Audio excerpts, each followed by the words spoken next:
성경 봉독하겠습니다. 요한복음 2장 1절부터 11절까지의 말씀입니다. 요한복음 2장 1절부터 11절까지의 말씀을 낭독할 때 하나님의 말씀을 들으시기 바랍니다.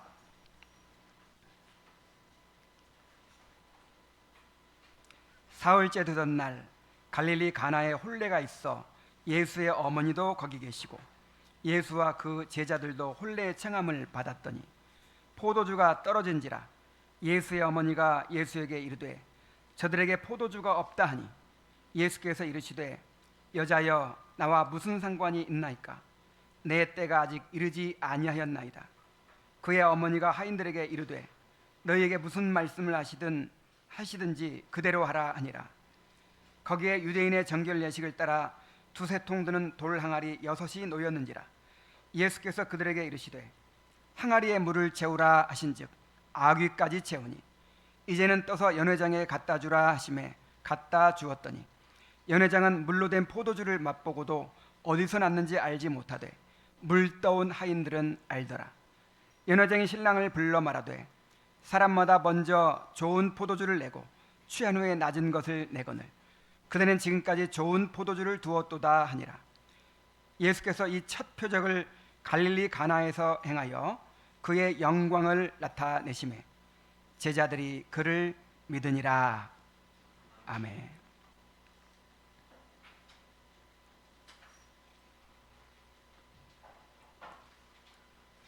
요한복음에는 예수님께서 행하신 7가지 표적이 기록되어 있다는 것을 여러 차례 말씀드렸습니다.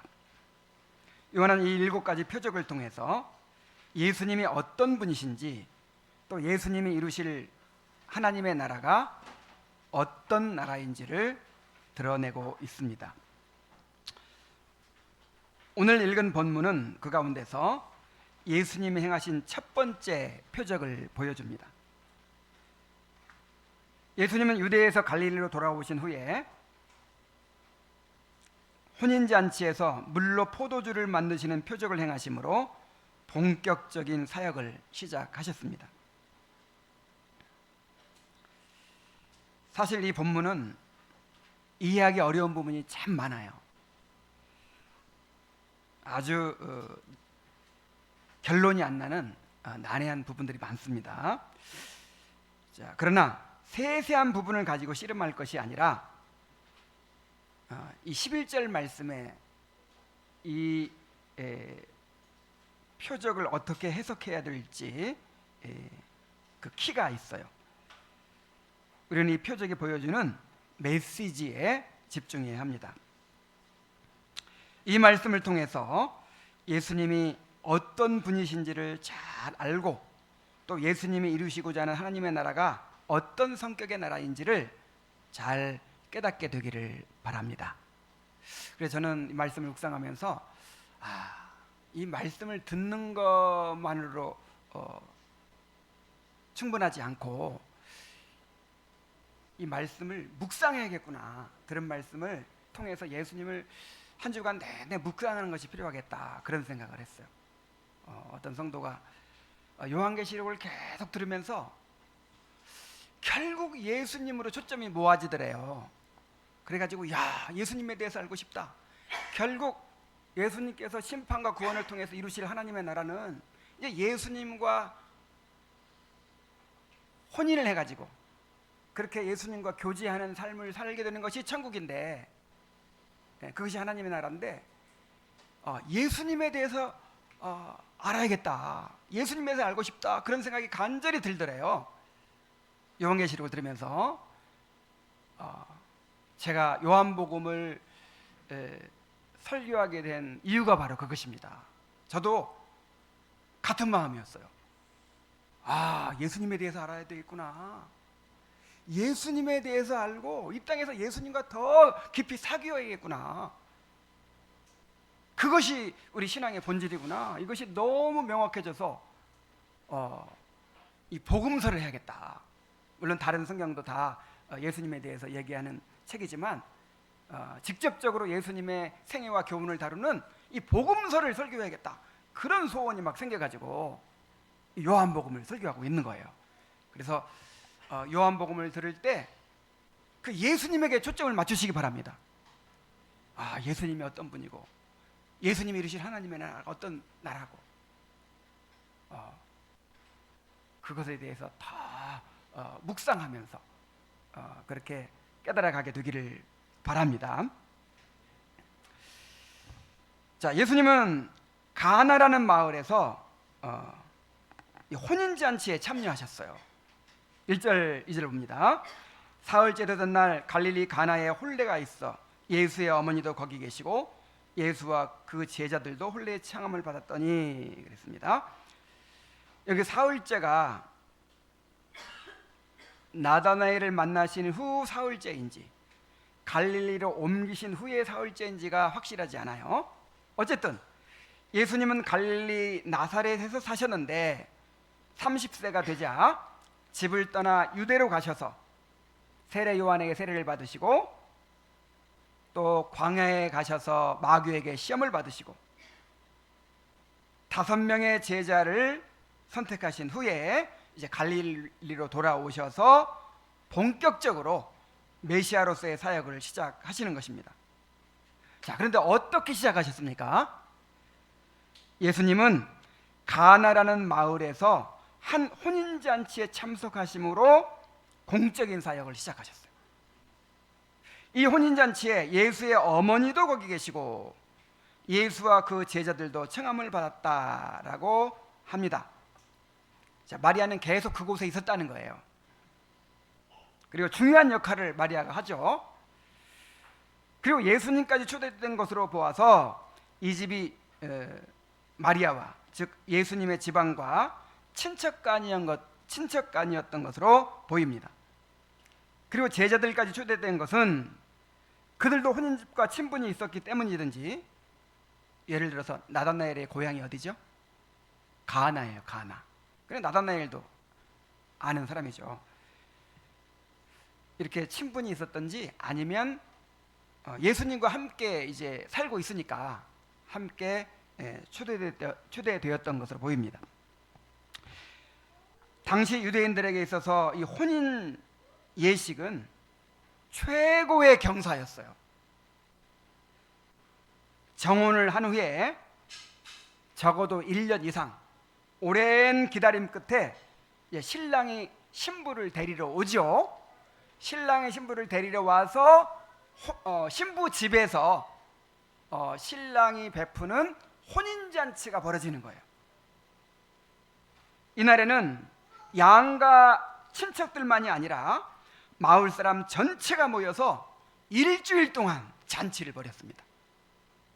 자, 우리 결혼식은 얼마 동안 하죠?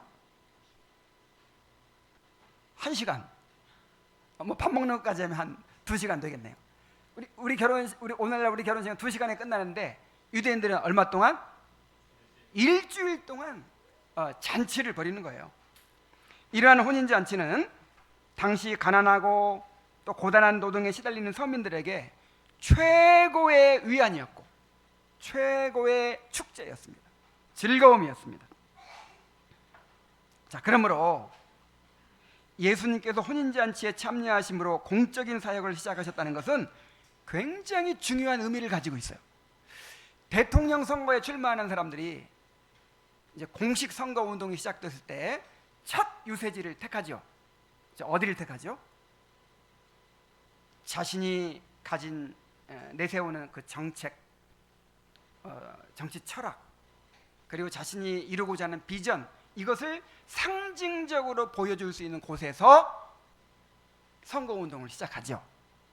자, 예수님이 지금 뭐 하겠다는 거예요? 예수님이 인류의 구속을 이루시고 하나님 나라를 이루시겠다는 거죠.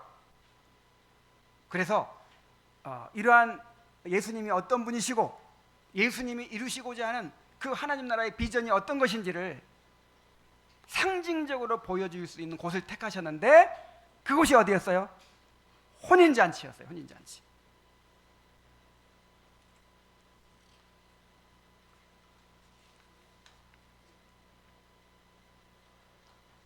이것은 예수님이 혼인잔치에서 행하신 일을 보면 더욱 명확하게 드러납니다. 예수님은 이 혼인잔치에서 물로 포도주를 만드시는 기적을 행하십니다.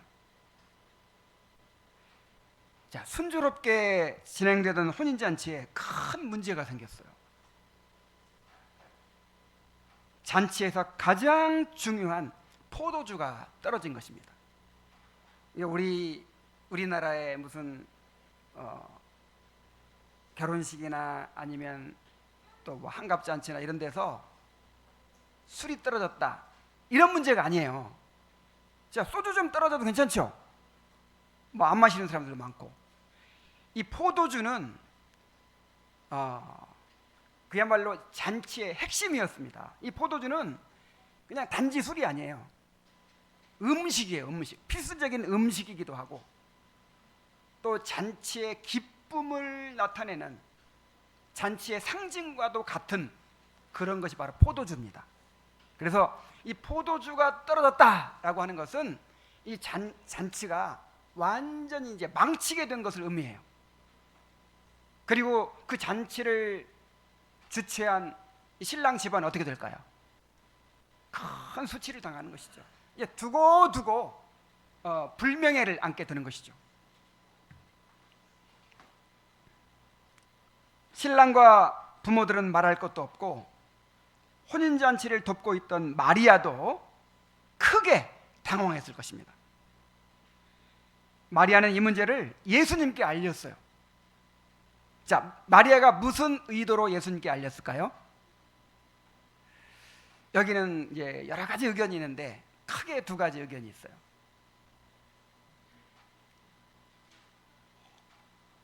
마리아가 예수님께 알린 것은 무슨 기적을 기대하고, 기적을 행해 주시길 기대하고 알린 것이 아니고, 그냥 큰아들이니까, 자기가 의지하고 살던 큰아들이니까 어떻게 좀 해보라고, 뭐 포도주를 해서 구해 오든지 아니면 이 손님들을 좀 이렇게 잘 달래주든지 어떻게 좀 해보라고 그렇게 상의한 것이다, 이렇게 이제 보는 입장이 있습니다. 예수님의 육신의 아버지인 요셉은 어디에 있죠? 어렸을 때만 등장하고, 예수님은 어렸을 때만 등장하고 나중에는 아예 언급이 안 되죠. 이런 중요한 행사에도 없어요. 그래서 요셉은 일찍 죽었던 것으로 봅니다. 그래서 예수님이 점점 성장하시고 또 장남이잖아요. 그러니까 마리아는 당연히 이제 당시 장남은요 굉장히 큰 권위를 가진 그런 존재였거든요. 오늘날에도 아버지가 일찍 돌아가시면 장남이 가장 노릇하잖아요. 그래서 예수님도 일찍부터 가장 역할을 감당했을 것이다, 그렇게 볼 수 있어요. 그래서 마리아가 늘 아들에게 대소사를 상의했겠죠. 그렇게 해왔듯이 포도주가 떨어져 당황스러우니까 늘 해왔던 대로 그렇게 아들에게 포도주가 떨어졌는데 어떻게 하냐, 어떻게 했으면 좋겠느냐, 이렇게 상의했다고 보는 거예요. 그러나 전후 문맥을 보면 마리아가 예수님께서 기적을 통해서 이 문제를 해결해 주시기를 기대하고 부탁했던 것으로 보는 것이 맞습니다. 자, 마리아는 예수님을 잉태할 때부터 예수님이 누구신지 알았죠. 예수님이 하나님의 아들이시고 또 메시아이신 것을 알았어요. 그리고 예수님이 떠나실 때 그냥 떠나지 않았을 거 아니에요. 마리아에게 지금까지 나를 키워주셔서 감사합니다. 그런데 이제는 내가 더 이상 어머니의 사사로운 아들로 살 수가 없습니다. 이제 나는 하나님의 부르심을 받아서 이제 인류를 구속할 메시아로서의 사역을 시작해야 됩니다. 집을 떠나겠습니다 하고 떠났을 거 아니에요. 그래서 마리아도 이제 때가 왔구나, 이제 하나님의 아들로서 신적인 능력을 행사하시고 또 메시아의 사명을 감당 이제 하기 시작하셨다는 것을 마리아도 알죠. 그래서 마리아가 왜 예수님께 알렸어요? 이제 메시아이시니까, 이제 신적인 능력을 나타낼 때가 되었으니까 그 능력으로 이 집안이 직면한 이 어려움을 해결해 주시도록 구한 것입니다. 여기에 대해서 예수님께서 어떻게 대답하셨어요? 거절하셨어요. 이것이 나와 무슨 상관이 있나이까? 여자여, 나와 무슨 상관이 있나이까? 내 때가 아직 이르지 아니하였나이다 하고 명백하게 거절합니다.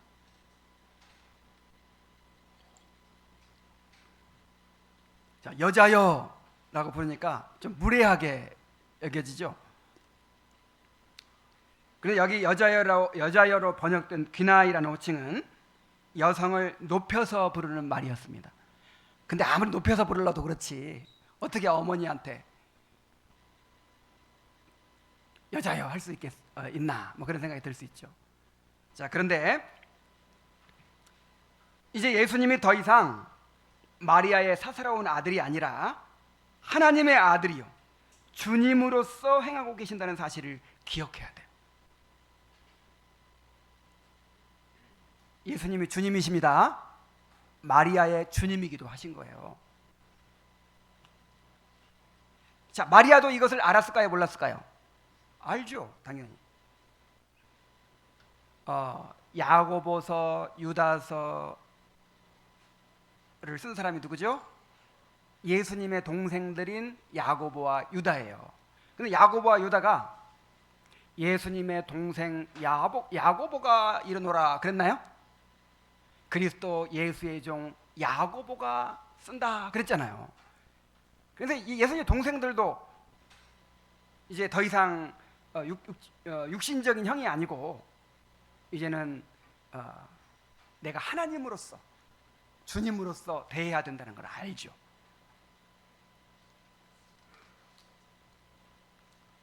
자, 예수님이 나와 무슨 상관이 있나이까? 내 때가 아직 이르지 아니하였나이다 라고 하셨는데, 여기서 내 때는 예수님께서 십자가를 지심으로 구속사역을 완성하실 때를 의미합니다.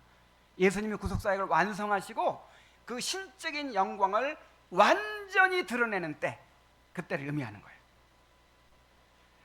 그런데 그때가 아직 됐다 안 됐다? 아직 안 됐다는 거예요. 그래서 지금 이 문제, 이 집안이 당면한 이 포도주가 떨어진 이 문제를 이 예수님이 가지신 신적인 능력으로 해결해 주는 거는, 이거는 이 메시아의 사역과 관계가 없는 일이다 이렇게 말씀하신 거예요. 거절하셨습니다. 자, 그런데 이해하기 어려운 것은 이렇게 거절하시고 나서 또 들어주셨어요. 자, 마리아는 하인들에게 예수님이 무슨 말씀을 하시든지 그대로 하라고 당부합니다. 여기서 하인들은 이 둘로스, 이 노예가 아니에요. 디아코노스, 섬기는 자입니다. 자, 집사를 뭐라 그러죠? 디아코노스예요. 집사가 디아코노스. 그러니까 이 사람들은 노예가 아니고, 그 집의 노예가 아니고 아마 고용된 사람들이었을 것으로 보입니다. 자, 그 사람들에게 예수님께서 지금 어떤 일을 행하실지 모르니까 무엇을 시키든지 그대로 하라고 당부를 해요. 근데 그 말을 잘 들었죠. 과연 예수님은 놀라운 기적을 행하셨습니다. 그 집에는 정결 예식에 사용하는 두세 통 드는 항아리가 6개나 있었습니다. 모세 율법에 의하면 여러 가지 부정한 것들에 접촉하여 몸이 부정해진 사람은 반드시 그 몸을 물로 씻어야 했습니다. 그런데 유대인들은 이 규정을 지나치게 적용해가지고 밖에 나갔다 들어오면 나도 모르는 사이에 부정한 것에 접촉했을지 모른다 이런 생각을 하는 거예요. 그래서 일단 씻고보는 거예요. 이 팔꿈치까지 반드시 돌아오면 씻습니다. 식사하기 전에 반드시 씻습니다. 근데 예수님과 제자들은 씻지 않은 손으로 막 먹었죠. 그러니까 막 율법을 어긴다고 비난했는데, 사실 모세의 율법에 그렇게 돼 있질 않아요. 명백하게 시체를 만졌다든지 이런 죽은 동물을 만졌다든지 아니면 유출병에 걸렸던 이런 경우에 씻으라고 한 것이죠. 어쨌든 이런 유대인의 결례를 행하는 습관 때문에 이 집안에 이렇게 엄청나게 큰 항아리가 6개가 놓여 있었던 거예요. 예수님께서 말씀하십니다. 항아리에 물을 채워라. 자, 항아리 하나가 80에서 120리터 정도 돼요. 여러분 큰 드럼통 있죠? 드럼통 아세요? 그 드럼통이 한 200리터 되거든요. 근데 한 100리터 정도면 그 드럼통의 반이에요. 반. 드럼통 반 정도 되는 것이 몇 개? 6개나 있는데 거기다 물을 채우라는 거예요. 그런데 마리아의 부탁 때문에 거기다 물을 가득 아구까지 채웁니다. 그리고 예수님께서 그 물을 포도주로 막 만드셨어요. 그러니까 양이 어느 정도입니까? 도대체 한 100리터 정도 되는 게 6개니까 600리터. 그럼 드럼통으로 한 3통을 그냥 포도주를 만들어 버리신 거예요. 그리고 예수님은 그 포도주를 떠서 연회장에 갖다 줘라 그랬어요. 조금 떠서 갖다 주라 그 말이에요. 그 연회장이 누구냐면 이 혼인잔치가 그렇게 유대인들에게 중요하기 때문에 마을에서 덕망에 있는 사람을 연회장으로 이렇게 초빙해 가지고 세웁니다. 그럼 연회장은 모든 음식이라든지 손님 접대를 다 감독해요. 그래서 새로운 음식이 만들어지면 먼저 맛을 보고 이것을 어떻게 대접해라 이렇게 지시를 합니다. 그런데 지금 포도주가 얼마큼 생겼어요? 드럼통으로 3개가 생겼어요. 어마어마한 포도주가 생긴 거예요. 그래서 이 포도주를 이제 연회장이 맛을 보고 분배를 지시할 텐데, 그래서 연회장에게 맛보도록 떠다 줘라 그렇게 말씀하신 것이죠. 연회장이 그 포도주를 딱 맛을 보더니 놀랬어요. 이야, 이렇게 좋은 품질의 포도주가 있다니. 그리고는 신랑을 부르는 겁니다. 얼마나 감동했으면 신랑을 불렀겠어요. 이 연회장이 큰 감동을 받은 거예요. 불러가지고 하는 말이, 보통 처음에는 좋은 포도주를, 일단 맨정신이니까 좋은 포도주를 준 다음에 이제 건하게 취하면 이제 값싼 포도주를 다 주게 돼 있어요. 근데 이 집은 어때요? 반대로 더 좋은 포도주를 나중에 주는 거예요. 그래 감동해가지고 신랑을 칭찬했어요. 자, 그렇게 해서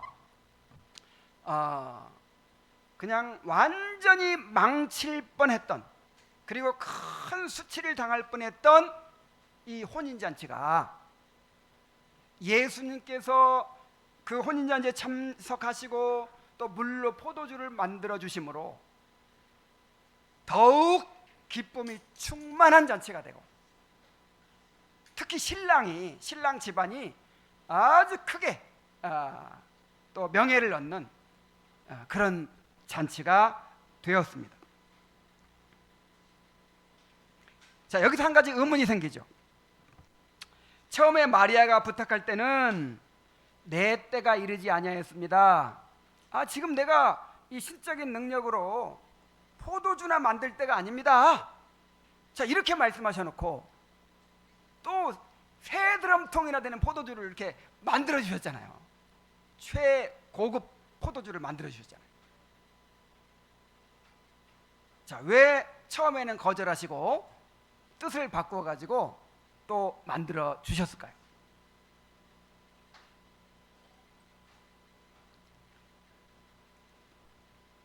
자, 예수님께서 마리아가 원하는 것은 거절하셨어요. 자, 마리아가 뭘 원했어요? 메시아의 능력으로 자기가 원하는 육신의 문제를 해결해 달라는 거예요. 자, 이것이 예수님을 따르던 모든 사람들의 요구였습니다. 자, 예수님 메시아이시니까, 예수님이 하나님이시니까 무엇이든지 다 할 수 있잖아요. 그러니까 우리 병을 고쳐주세요. 내가 너무 가난한데 부자로 만들어주세요. 지금 유대 나라가 로마의 압제에 시달리고 있으니까 로마를 물리쳐 주시고 독립하게 해주세요. 이런 식으로 이 현실적인 문제들을 그 하나님의 능력으로 해결해 달라고 그렇게 사람들이 요구했습니다. 그래서 수많은 사람들이 예수님을 따랐어요. 예수님께서 병든 자를 고치고, 그 다음에 오병이어로 5,000명을 먹이시고 귀신을 쫓아내시고 막 이렇게 하시는 것을 보면서 자기들의 기대가 이제 충족될 것을 생각하고 환호하면서 그렇게 예수님을 따랐어요. 그런데 가면 갈수록 점점 실망스러워지기 시작합니다. 예수님께서 자신들의 육신적인 요구를 안 들어주시는 거예요. 예수님이 왕이 돼가지고, 유대 나라의 왕이 돼가지고 로마를 싸워서 물리쳐 주고 우리를 부자로 만들어주고 우리 경제적인 문제를 해결해주고, 아니 그럴 것을 기대하는데 예수님은 뭐라고 하시냐면, 내가 지금 예루살렘에 올라가는데 너희들은 지금 잘못된 기대를 하고 있다. 예루살렘에 올라가면 왕좌에 앉기를 바라는구나. 그런데 나는 그런 생각 없다. 나는 예루살렘에 올라가면 십자가에 달려 죽을 것이다. 그러니 너희들도 나를 따라오려면은 자기를 부인하고 자기 십자가를 지고 나를 따라야 된다. 아이고, 세상에 이런 실망이 어디 있어요. 그래서 사람들이 다 떠나버립니다. 다 예수님을 떠나버리고 나중에는 실망이 증오로 바뀌어요. 그래가지고 그 예루살렘의 종교 지도자들이 충동을 하죠. 그 무리를 충동해가지고 나중에 무리가 어떻게 합니까? 저를 십자가에 못 박게 하소서, 반드시 죽어야 될 사람입니다 하면서 그렇게 막 폭동을 일으키려고 하니까 빌라도가 무죄인 줄 알면서도 사형 판결을 내렸잖아요. 오늘날에도 많은 사람들이 이런 식으로 예수님을 믿고 있습니다. 많은 그리스도인들이 예수님을 의지해서 현세의 복을 구하는 기복신앙에 빠져 있어요. 근데 기복신앙은 이거는 좀 아직 미숙한 상태에서 뭐 좀 그럴 수 있다, 뭐 좀 이렇게 이해할 만도 해요. 자, 그런데 오늘날 교회는 아예 교리적으로 예수 믿으면 건강해지고 또 부자가 된다, 이거 아예 교리화시켰어요. 그거를 번영신학이라고 하죠. 번영의 복음이라고 하죠. 예수님의 구원은 전인적인 것이다. 영혼만 구원하는 게 아니라 육체를 구원하고 또 우리의 삶을 구원하는 것이다. 그래서 예수 믿으면 영혼만 구원받는 게 아니라 병든 사람은 건강을 얻고 또 가난한 사람은 부자가 되고, 그 다음에 세상에서 형통해지고 또 머리가 될 수 있다. 이런 교리를 만들었어요, 아예. 그래서 뻐젓이 이런 거짓 복음이 오늘날 교회 강단에서 그렇게 외쳐지고 있습니다. 그러나 예수님은 우리의 육신의 문제를 해결하러 오신 분이 아니에요. 예수님이 오병이어로 5,000명을 먹이시고 병든 자를 고치신 것과 같은 기적을 행하신 것은 사람들의 육신의 문제를 해결하기 위한 것이 아니었습니다. 만약에 육신의 문제를 해결하려고 마음먹었으면요, 유대 나라에 있는 모든 환자를 다 고쳤어야 돼요. 근데 한번 생각해 보세요. 어느 날 베데스다 연못에 갔어요. 거기에 환자들이 막 엄청나게 많습니다. 막 물이 동하기만 기다리는 환자들. 근데 그 중에 몇 명 고쳤어요? 딱 한 명. 38년 된 병자 한 명 딱 고치고 마셨어요. 아니, 신적인 능력을 가지신 분이 왜 그렇게 하셨을까요? 오병이어로 5,000명 먹이신 그런 능력으로 당시 유대 나라가 경제적으로 이 로마의 수탈을 당하고 또 인구 밀도가 너무 높고 실업률이 너무 높아가지고 너무너무 가난했어요. 그래서 경제를 부흥시켰어야죠. 이 로마의 식민지 치하에서 신음하고 있는 유대인들을 위해서 유대 나라를 독립시켜 주셨어야 되죠. 근데 그런 거에는 관심이 없으셨어요. 예수님께서 행하신 모든 기적들은요, 물론 당시 어떤 사람들의 요청으로 들어주신 건데, 요청했기 때문에 들어주신 것이 아니고, 요청도 요청이지만 그 일을 예수님이 누구신가를 나타내는 표적으로 행하신 것입니다. 미라클러스 사인이에요. 미라클러스 사인. 이적을 통해서 예수님이 누구신지를 드러내는 사인이었어요. 자, 그렇다면 그래서 이제 거절하신 건데 왜 포도주를 만드셨냐 이 말이에요. 왜? 예수님은 마리아가 인간의 뜻에 따라서 육신의 문제를 해결해 주시기를 바라는 요구는 거절하셨습니다. 그러나 자신의 영광을 드러내시고 제자들의 믿음을 굳게 하시기 위한 목적으로 이 일을 행하신 거예요. 11절이 그것을 보여주죠. 이따 볼 것입니다. 자, 그래서 여기서 한 가지 또 오해를 하면 안 돼요.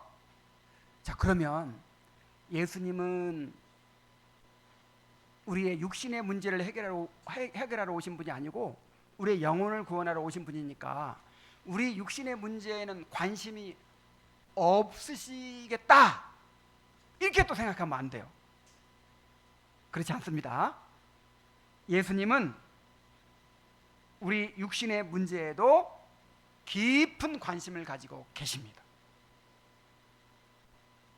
예수님은 우리의 모든 필요를 아시고 우리의 모든 고통을 아시고 우리를 돌보십니다. 그래서 주기도문에도 일용할 양식을 구하라 그랬어요. 자, 무엇을 구하라? 일용할 양식이 뭐죠?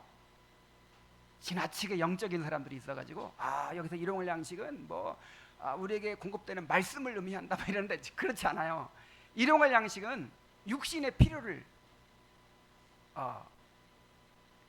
의미합니다. 제육법으로서 꼭 양식만이 아니라 육신 생활에 필요한 모든 것이 다 일용할 양식이에요. 옷도 일용할 양식이고 또 아이들 학교 보내고 공부시켜야 되죠. 이것도 일용할 양식이에요. 또 문화생활도 해야 되죠. 우리가 살아가려면 그것도 일용할 양식이에요. 어쨌든 우리가 이 땅에 육신을 입고 살아가는 데 필요한 모든 것이 다 뭐예요? 일용할 양식. 그런데 그 일용할 양식을 구하라 그랬어요. 너에게 있어야 할 것을 하늘에 계신 너희 아버지께서 아시느니라 그랬어요. 자, 하나님께서 우리의 육신의 필요에 관심을 가지시고 공급해 주십니다. 그런데 우리가 원하는 대로 모든 문제를 다 해결해 주지 않으신다는 거예요.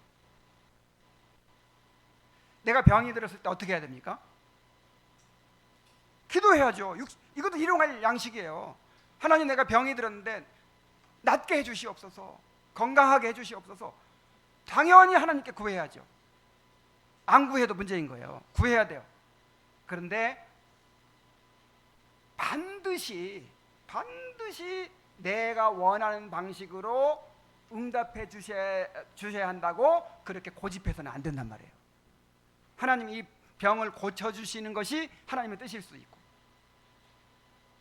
하나님의 뜻과 우리의 유익을 위하여 하나님께서 섭리하시는 것입니다.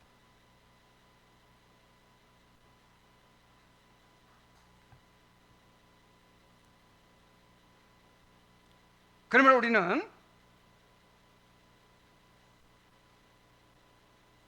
모든 문제를 주님께 맡기고 은혜를 구하되 그 문제들을 꼭 우리가 원하는 대로 해결해 주시기를 기대해서는 안 돼요. 결과를 주님께 맡기고 하나님의 뜻에 따라서 하나님의 영광과 우리의 유익을 위하여 처리해 주시기를 기대해야 합니다. 아직 예수님의 때가 그 예수님께서 모든 문제를 해결하시고 하나님 나라를 완성하실 때가 아직 아니에요. 그래서 지금은 예수 믿는 사람들도 세상 사람들과 똑같이 고난받게 하십니다. 그래서 그 고난을 통해서 우리를 부르십니다. 고난이 아니면 하나님께 나오질 않아요. 그래서 고난을 통해서 우리를 부르십니다. 그리고 고난을 통해서 우리의 교만을 깨뜨리시고 우리의 죄를 죽이시고 우리의 구원을 완성해 가시는 거예요. 그래서 그 목적에 맞게 때로는 구한대로 주시기도 하고 때로는 바꾸어서 주시기도 하고 하나님께서 그렇게 응답해 주시는 것입니다. 자, 이제 마지막 구절에서 요한은 예수님께서 행하신 일의 목적을 이렇게 요약합니다. 11절 함께 다 읽어봅시다. 시작. 예수께서 이 첫 표적을 갈릴리 가나에서 행하여 그의 영광을 나타내심에 제자들이 그를 믿으니라.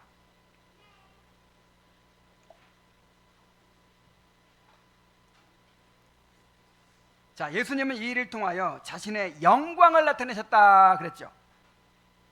요한은 이 사건이 표적이었다고 말하잖아요.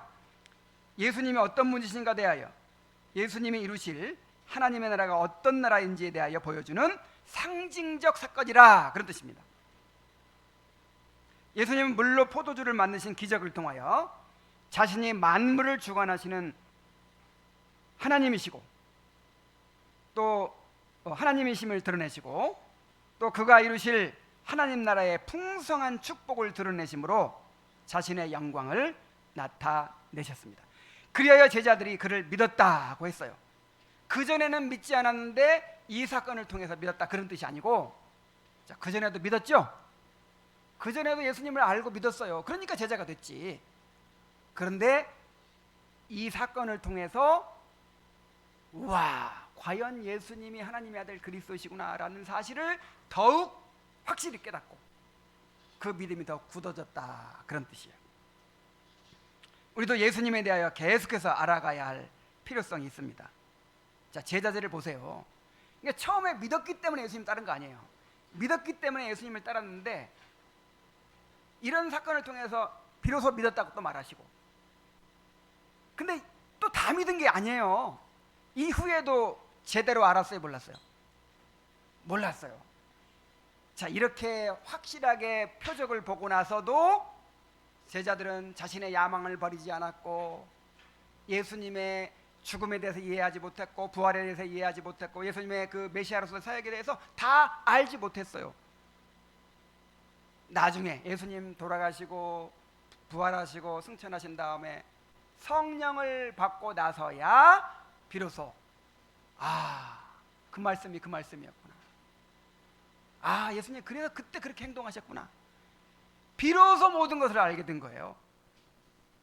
그래서 우리가 아무리 많이 배우고 안다고 해도 다 아는 것이 아니라는 사실을 깨달아야 돼요.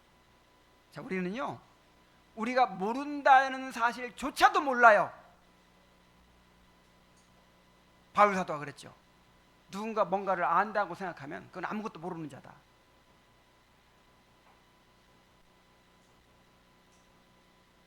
너 자신을 알라 그러죠? 뭘 알라는 거예요? 너의 무지를 알라 그 뜻이에요. 내가 모른다는 사실을 알아. 그래야 배울 수 있다는 거예요. 정말 내가 신앙생활 이 정도 했고 뭐 교리를 어떻게 배웠고 했으니까 이제 뭐 알 거 다 알았다. 자, 이렇게 생각하고 있으면 정말 큰 교만입니다. 우리는 죽을 때까지 겸손히 배워야 돼요. 겸손히 하나님의 말씀 앞에 나와서 정말 하나님께서 그 말씀을 통해서 예수님에 대해서 깨우쳐 주시도록 구하고 배우는 그런 사람들이 되어야 합니다.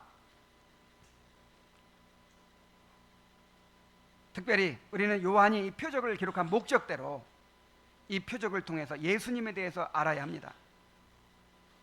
또 예수님이 이루실 하나님 나라가 어떤 성격의 나라인지를 알아야 합니다. 자, 성경은 예수님을 우리의 신랑으로 그렇게 소개하죠. 그리고 예수님이 이루실 하나님 나라를 혼인잔치로 묘사합니다. 자, 마태복음 22장 2절 한번 다 같이 읽어봅시다. 시작. 천국은 마치 자기 아들을 위하여 혼인잔치를 베푼 어떤 임금과 같으니. 자, 계시록 19장 7절 9절도 한번 봅시다. 시작. 우리가 즐거워하고 크게 기뻐하며 그에게 영광을 돌리세. 어린 양의 혼인 기약이 이르렀고 그의 아내가 자신을 준비하였으므로 천사가 내게 말하기를 기록하라. 어린 양의 혼인 잔치에 청함을 받은 자들은 복이 있도다. 자, 우리는 예수님과 정혼한 신부입니다. 예수님은 자기 피로 우리를 구속하시고 성령을 보내어 우리를 아름다운 신부로 단장하고 계십니다. 언젠가 신부의 단장이 완성되면 신랑 되신 예수님께서 우리를 데리러 오셔서 어린 양의 혼인잔치에 들어가게 하실 것입니다. 그때 우리가 누릴 기쁨이 얼마나 크겠습니까? 성경에서 이 포도주가 바로 그 하나님 나라의 기쁨을 상징하는 거예요. 창세기 49장 10절로 12절에 보면 규가 유다를 떠나지 아니하며 통치자의 지팡이가 그 발 사이에서 떠나지 아니하기를 실로가 오시기까지 이르리니. 자, 실로 예수님을 가리킵니다. 실로는 그에게 모든 백성이 복종하리로다. 예수님 오셔서 하나님 나라를 이루실 거란 말이죠. 그의 이제 하나님 나라가 이루어지면 어떤 일이 일어납니까? 이 보세요. 그의 나귀를 포도나무에 매며 그의 암나귀 새끼를 아름다운 포도나무에 맬 것이며 또 그 옷을 포도주에 빨며 그의 복장은 포도즙에 빨리로다. 그의 눈은 포도주로 인하여 붉겠고 그의 이는 우유로 말미암아 희리로다. 포도나무, 포도주, 포도즙이 계속 나오죠. 그러니까 메시아가 오셔서, 장차 메시아가 오셔서 하나님 나라가 이루어지면 포도나무 천지가 되고 그냥 포도주가 흔하게 되고 포도즙이 흔하게 되고 하도 그냥 포도주를 많이 마셔가지고 막 눈이 붉어져 있다는 거예요, 사람들이. 하나님 나라의 기쁨을 뭘로 묘사해요? 포도주. 이사야 25장 6절 8절에 보면 만군의 여호와께서 이 산에서 만민을 위하여 기름진 것과 오래 저장하였던 포도주로 연회를 베푸시리니. 자, 메시아가 오시면 포도주로 연회를 베풀어 주신대요. 잔치를 베풀어 주신대요.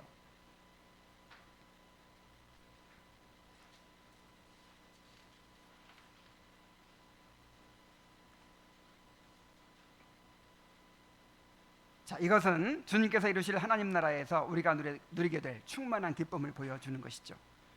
그런데 그 기쁨은 이 땅에서부터 시작됩니다. 하나님 나라가 이미 이 땅에서부터 시작되었기 때문입니다. 시편 104편 15절에 보면 사람의 마음을 기쁘게 하는 포도주와 사람의 얼굴을 윤택하게 하게 하는 기름과 사람의 마음을 힘있게 하는 양식을 주셨도다. 이미 우리에게 뭘 주셨어요? 포도주를 주셨어요. 우리가 그것을 맛보고 있습니다. 그것을 우리에게 나타내고 인치는 의식이 바로 성찬식이에요. 성찬식. 자, 성찬은 장차 우리가 참여하게 될 어린 양의 혼인잔치를 나타내고 보증하는 것입니다. 성찬식의 포도주는 우리가 그 잔치에서 누리게 될 기쁨을 상징하는 것입니다. 성찬식에서 뭘 사용하죠? 포도주 사용하죠. 요즘에는 우리가 임산부를 좀 배려해가지고 알코올 없이 그냥 포도즙만 마시고 있는데 사실은 포도주를 해야 제대로 하는 거예요. 알코올이 좀 들어가야 돼요. 왜냐하면 포도주가 뭘 상징하니까? 그 잔치의 기쁨을 상징하니까. 그래서 우리가 그 성찬 때 포도주 받잖아요. 주님께서 우리에게 베풀어 주시는 혼인잔치, 그 혼인잔치의 기쁨을 상징하는 것이죠.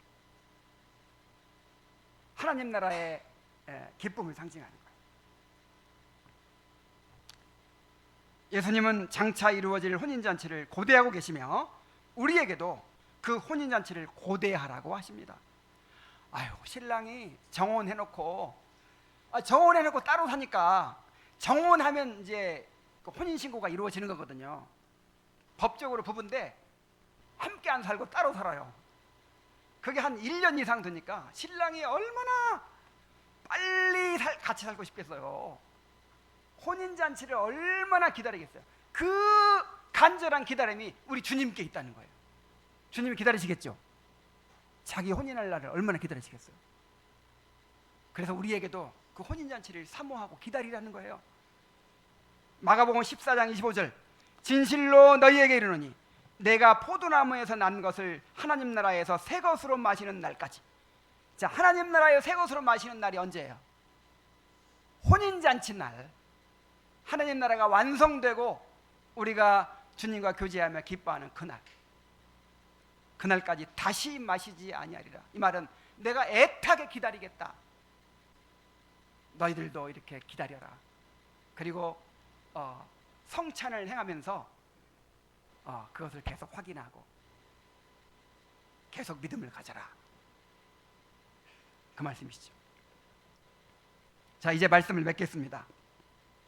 자, 우리는 포도주가 다 떨어진 사람들이었어요. 포도주가 없었어요. 우리에게는.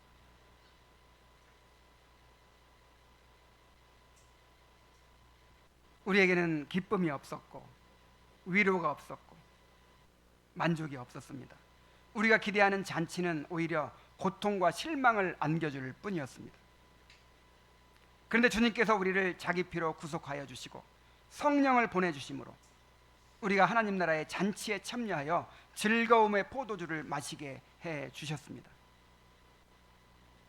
지금 우리가 누리는 기쁨은 단지 그 포도주를 조금 맛보는 것에 불과하지만 우리는 장차 어린 양의 혼인잔치에 참여하여 주님이 주시는 완전한 기쁨을 영원토록 누리게 될 것입니다.